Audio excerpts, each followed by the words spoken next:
stretches that you can do for your low back. So it's not necessarily a class. You could put it into a sequence if you want to, but I'm just going to just show you these exercises and take what works for you, leave behind what doesn't work for you. So a little bit more of an instructional video. So oftentimes if we have tight muscles, you might have a foam roller or something. Those are always really great, but not tennis balls work great. So with tennis balls, you just take them and place them wherever that you're tight. So if it is in your low back, I like to use 2 and place 1 on each side of my spine. You can just lay into those. You can bend your knees, maybe start rolling around a little bit, side to side. I like to walk myself down. Sometimes you have to keep adjusting the balls a little bit just to find where, keep them in place. Walk the other direction, go down towards the glutes.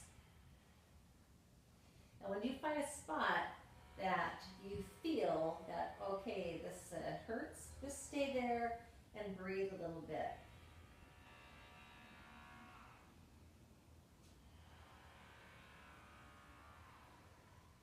So this is just a really nice thing to do. You can work all the way up the back. You can take them, place them under the shoulder blades, under the neck, right at the base of the head, maybe just one of them there. But just play around with that.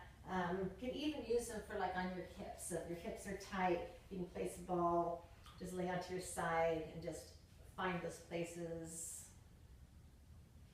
kind of roll around. When you hit the spot, you will definitely know it. So that's a really nice thing to do. Going into stretching out the legs, because a lot of time our low back pain can come from tightness in the hips or tightness in the hamstrings. So we're just going to lay onto our back, and I'll show you these little series. And you're going to go ahead and do these on each leg. I'm just going to show you on one leg. So come onto your backs. I always like to start by hugging the knees into the chest. So if you have a strap of any sort, use that. You can use a belt. You can use a towel that's not real thick, something that you can grip easily. A scarf that's not stretchy. Any of those will work. And after you have the knees to the chest, just strap the foot, lay onto your back, take the leg to the sky. So have a hand on either side of that strap. Your opposite leg, you can have a foot bent if that feels better onto your back, or you can extend the leg out. It's all up to you. We're going to try not to let the elbows go out to the side, so we're going to keep hugging the elbows in. And if you need to bend the leg, go ahead and bend it however much you need to. But we're just going to try to eventually get it to straight, but don't push yourself. Sometimes it's nice just to stay in one spot for a little bit and start walking the hands closer to that strap. So stay here, 5 to 10 breaths, whatever works for you, and make those nice long breaths. We aren't panting breaths. These are just nice deep inhales through the nose, nice deep exhales through the nose. After you've been here for a few breaths, take the strap into the same hand as the foot as you have, drop it out to the side. Keep pressing through the heel, keep spreading the toes, a little bit of leaning to the opposite side to keep the weight anchored down. So if we let the foot relax, we just aren't really getting that same stretch. So again, press through the heel, spread the toes, take some nice deep breaths here. After you've been here for 5 to 10 breaths, bring that leg up, change hands. You're going to roll over onto the opposite hip, and then keep the hips nice and level and just kind of rotate through the upper back. Let that arm rest to the side and keep lifting that leg up towards your head. Keep pressing through the heel, keep spreading the toes. Stay here, again, same thing, 5 to 10 breaths. When you're ready to come out of this, just simply bend the knee, come back around, unstrap that, and then you can come up to seated position. Now, this is going to be a forward fold. Different options you can do is you can take a blanket to sit onto that blanket to get yourself up a little bit. You can also take and place a blanket under your knees. Just roll it up, place it under the knees, You can keep the knees bent, it's not a big deal. You have the feet strapped. When you're here, you want to get nice and stacked. Hips over the shoulders. So we're going to lean forward, but we're going to lean forward from the hips. So we're going to try to keep the belly flat, the chest lifted. If you can, pull the toes down and spread the toes as much as possible. And then just lean forward. Chest stays lifted. Relax the neck too. So we aren't lifting the chin up. We're keeping the neck nice and long.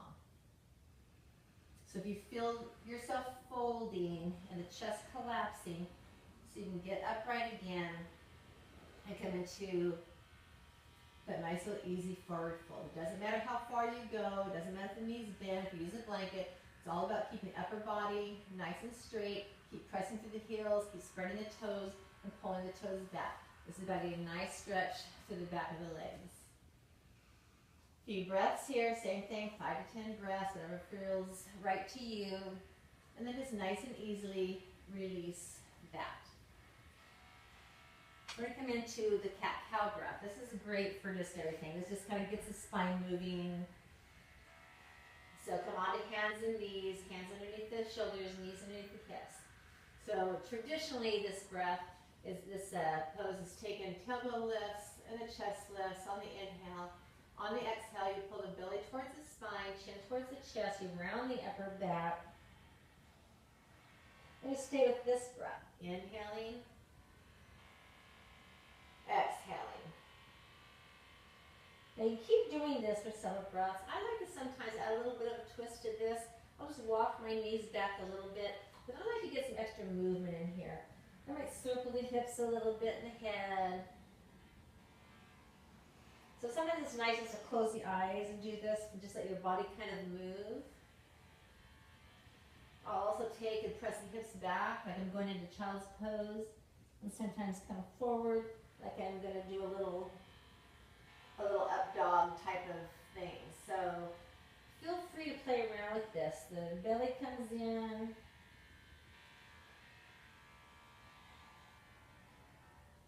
Inhaling and exhaling.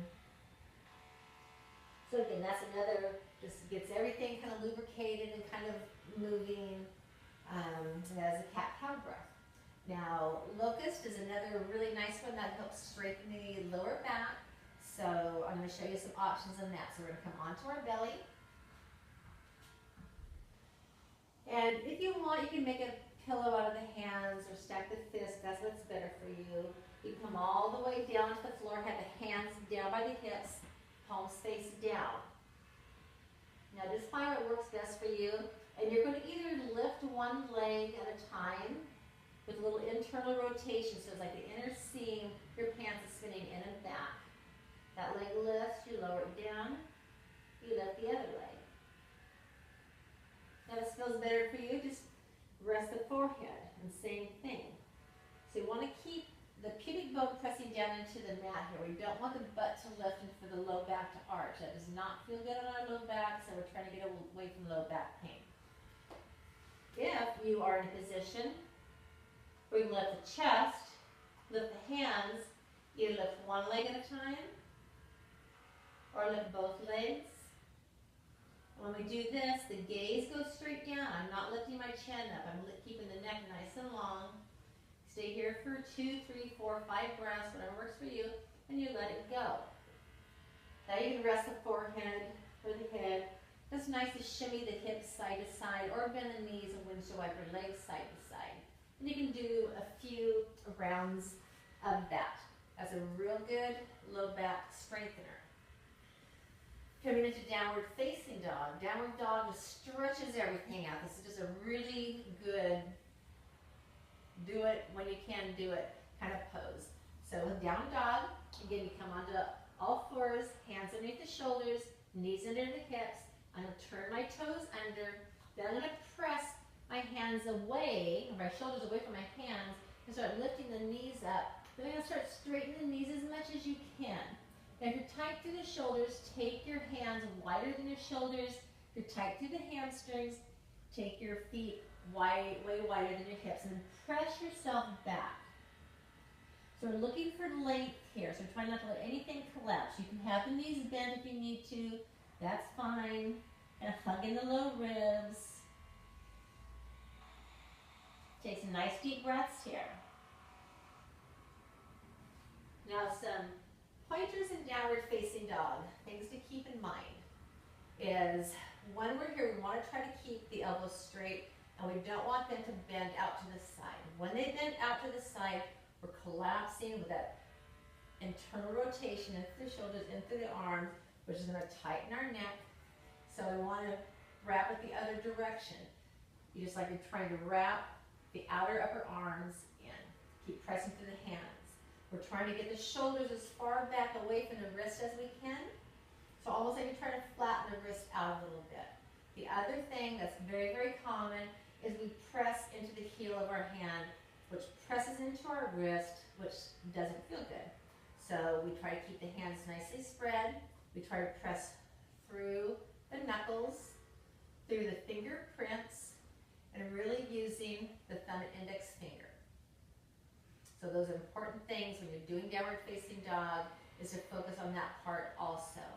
As you start doing all these poses, you start kind of getting it. You understand what to do, especially when you hear the same alignment things mentioned. You start getting onto it.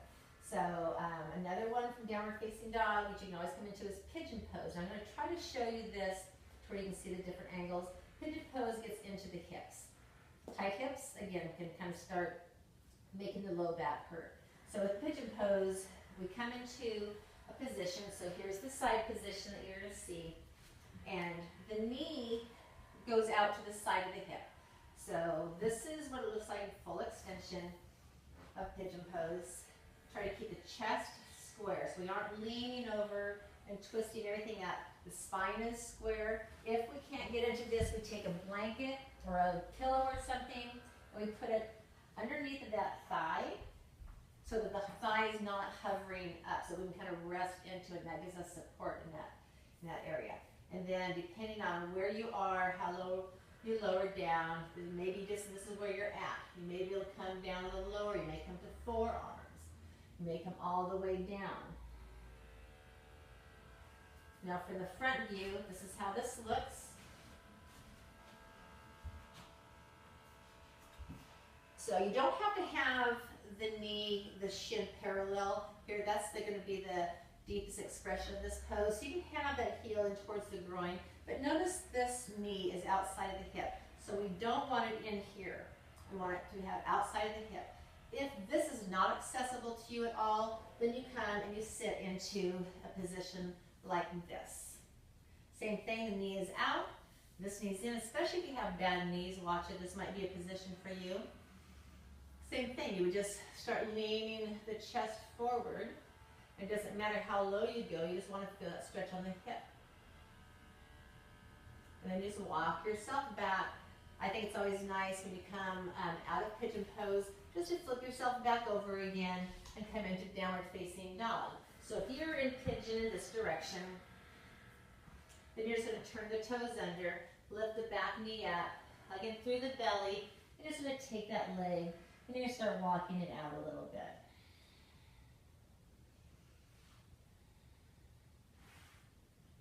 Now another thing to help protect that low back is to have a strong core.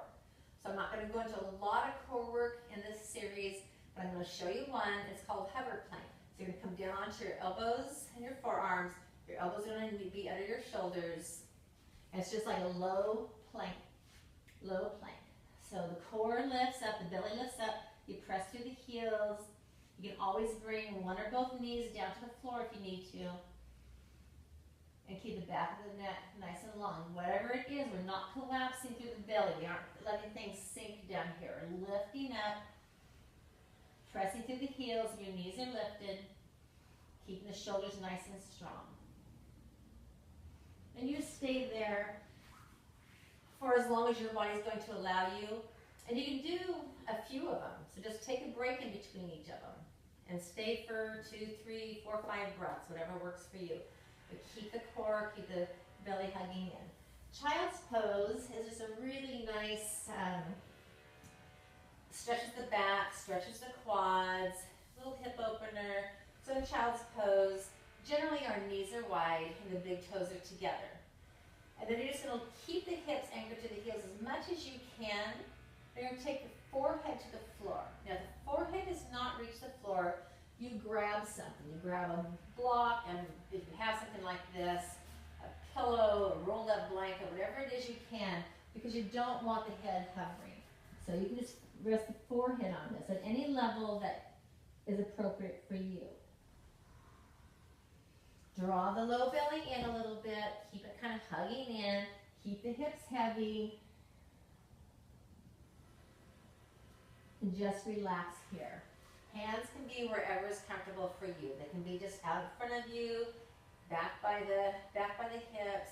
If you want to get a little more active, when you come in, you reach the arms out in front of you.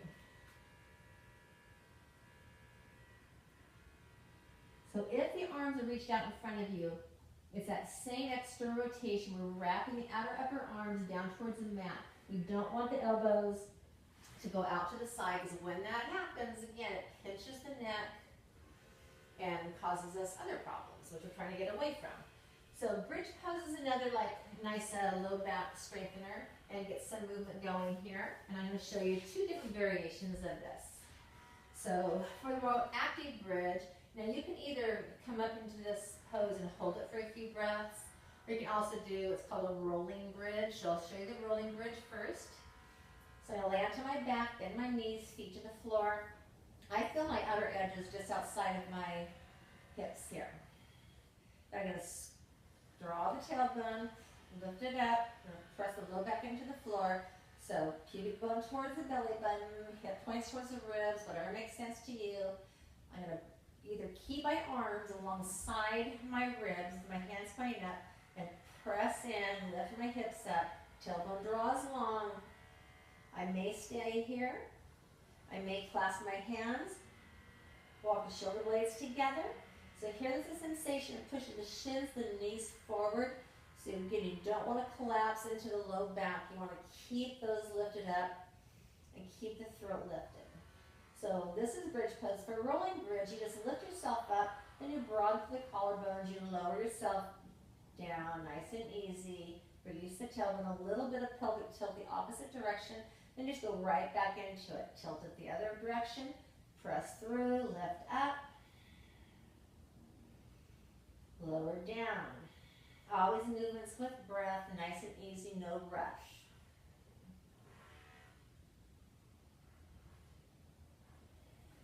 Now a nice and relaxing one is supported bridge. So with supported bridge, you have something like this block. Now this block has three different settings. Here's the lowest setting, there's the medium, there's the highest. So again, depending on where you are, I'll start with the lowest. I'm going to take this block, I'm going to take it right under at the top of my sacrum. So the edge of the block that's closest to my shoulder blades, that part's going to be right onto my sacrum. So I'm going to come down onto my back, place my feet onto the floor, and lift my hips up. I'm going to just take this block and I set it right in that place. If I were to draw a line from my belly button around, that should be pretty close to where the top of your sacrum is. And on this, all you have to do is lay here. Palms face up preferably to keep the shoulders opened up. If that doesn't feel like much to you, then you come onto the toes, lift up, go to the next level of whatever it is that you have. And just relax here. You can stay here for as long as what feels good to you. And when you're ready to come out, just walk the feet in, onto the tippy toes, lift the hips up, remove the block, lower yourself down nice and easily, and then just hug the knees to the chest. Another nice thing for the low back is just to come into some supine twist. So I'm going to hug the knees to the chest, open the arms up, drop the knees to one side. Inhale, come to center. Drop the knees to the other side. And you can either stay with that movement, or you can stay to the side, keep taking some breaths, and change sides. So those are some exercises that I hope help you out. And thank you for listening. Peace.